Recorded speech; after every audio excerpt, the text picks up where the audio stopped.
سلفی عقیدہ اختیار کرو۔ سلفی عقیدے کا مطلب کیا ہے؟ وہ عقیدہ جس کو قرآن نے بیان کیا ہے، وہ عقیدہ جو حدیث بیان کرتی ہے۔ فائدہ کیا ہوگا؟ یہ واحد عقیدہ ہے جس کو سلفی عقیدہ کہتے ہیں۔ بہا تتوحد الصفوف المسلمین، یہ واحد عقیدہ ہے جس سے سارے مسلمان اکٹھے ہو سکتے ہیں، کیونکہ قرآن میں تو کسی کو اختلاف نہیں۔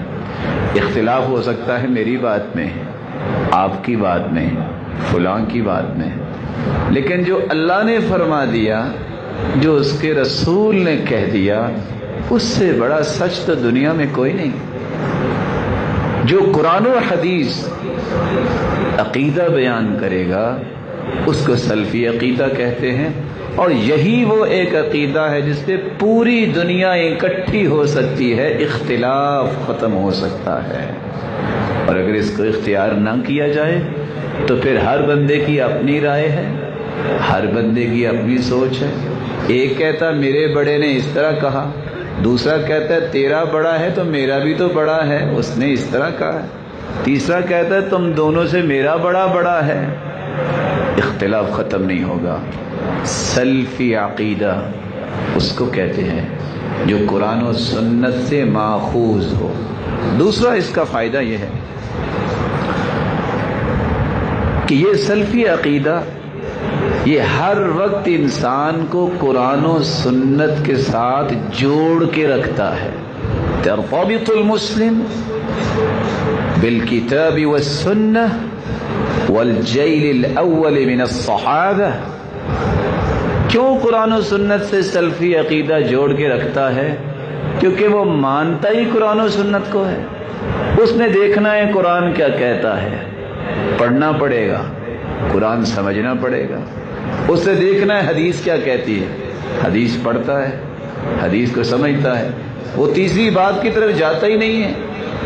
جو سلفی عقیدے کو اختیار نہیں کرتا، اس لیے وہ کسی کا کڑا پہنے بیٹھا ہے، کوئی کسی کا چھلا پہن کے پھر رہا ہے، کوئی کسی کا تعویذ پہن کے پھر رہا ہے، کوئی کسی رنگ کی ٹوپی اپنے سر پہ لے کے پھرتا ہے، میں فلاں کا بیعت ہوں، میں فلاں کا بیعت ہوں، میں نے فلاں کے ہاتھ پہ ہاتھ رکھ دیا۔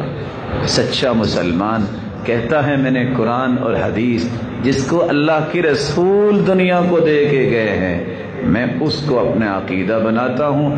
اس لیے قرآن و حدیث کے ساتھ جڑے رہنے کا ایک ہی طریقہ اور عقیدہ ہے، وہ سلفی عقیدہ ہے۔ تیسرا اس کا فائدہ یہ ہے انہا ترتبط بالسلف۔ انسان جب سلفی عقیدہ اختیار کرتا ہے، من الصحابہ ومن تبعہم، ہمیشہ اس کے سامنے صحابہ کی زندگیاں رہتی ہیں، کیونکہ سب سے پہلے قرآن سنا صحابہ نے، سب سے پہلے قرآن پہ عمل کیا صحابہ نے، سب سے پہلے حدیث کانوں سے سنی صحابہ نے، اور سب سے پہلے عمل کر کے دکھایا صحابہ نے۔ تو صحابہ کے ساتھ وابستگی اس شخص کی رہتی ہے جس کا عقیدہ وہ ہوتا ہے جو قرآن و حدیث نے بیان کیا، جس کو سلفی عقیدہ کہتے ہیں۔ بقیہ جتنے عقائد ہیں، کوئی کہتا ہے میں فلاں ایک شہر ہے اس کی طرف اپنے نسبت کرتا ہوں، دوسرا کہتا ہے تمہارا اگر شہر ہے تو میرا بھی انڈیا میں ایک شہر ہے، میں اپنی نسبت اس کی طرف کرتا ہوں، تیسرا کہتا ہے میں بھی کسی کے پاس جا کے دم کروایا کرتا تھا، اب تو فوت ہو گئے، میری نسبت اس کی طرف ہے۔ اختلاف ختم نہیں ہوتا۔ صحابہ کرام کی ذات جس کو اللہ نے رضی اللہ عنہم ورضوا عنہ کہہ کے یہ فرما دیا، ساری دنیا میں اگر میں کسی سے راضی ہو گیا ہوں اور وہ مجھ سے راضی ہوئے ہیں تو میرے پیغمبر کے صحابہ اور ساتھی ہیں۔ چوتھا اس عقیدے کا فائدہ یہ ہے تمیزها بالوضوح، اس عقیدے سے واضح عقیدہ کوئی نہیں ہے۔ کیوں واضح عقیدہ کیوں نہیں ہے؟ کیونکہ اس کے دلائل قرآن میں موجود ہیں، اس کے دلائل حدیث میں موجود ہے، اور پوری دنیا میں قرآن چھپا ہوا ہے۔ پوری دنیا میں حدیث کی کتابیں موجود ہیں، لیکن جس کا قرآن و سنت کا عقیدہ نہ ہو وہ تعویل کرتا ہے۔ قرآن کی آیت آئے گی تبارک الذی بیدہ الملک، بابرکت ہے وہ ذات جس کے ہاتھ میں بادشاہی ہے۔ تو جس کا عقیدہ درست میں کہے گا اصل میں قوت ہی مراد ہے، ہاتھ تو اللہ تعالیٰ کا نہیں کہنا چاہیے، اس لیے یہ تعویل کرتا ہے، غلط مفہوم لیتا ہے، مرضی کا معنی کرتا ہے، کیونکہ یہ سلفی عقیدے کا دشمن ہے، یہ قرآن و سنت کے بیان کردہ عقائد کا مخالف ہے۔ اس کو قرآن و سنت سے اتنی محبت نہیں جتنی اپنے وڈیرے سے محبت ہے، جتنی اپنے چاہنے والے سے محبت ہے۔ جو قرآن و سنت سے محبت نہیں کرتا وہ ساری زندگی مفہوم بدلنے پہ لگا دیتا ہے۔ ہندوستان پاکستان کا ایک بہت بڑا محدث، جس کو لوگ محدث کہتے ہیں، ایک دن سحری کے وقت رو رہا تھا۔ شاگرد کہنے لگا استاد محترم کیوں رو رہے ہو؟ کہا ساری زندگی گزار دی فقہ حنفی کی تائید کرتے کرتے اور حدیثوں کو تروڑتے مروڑتے گزار دیے۔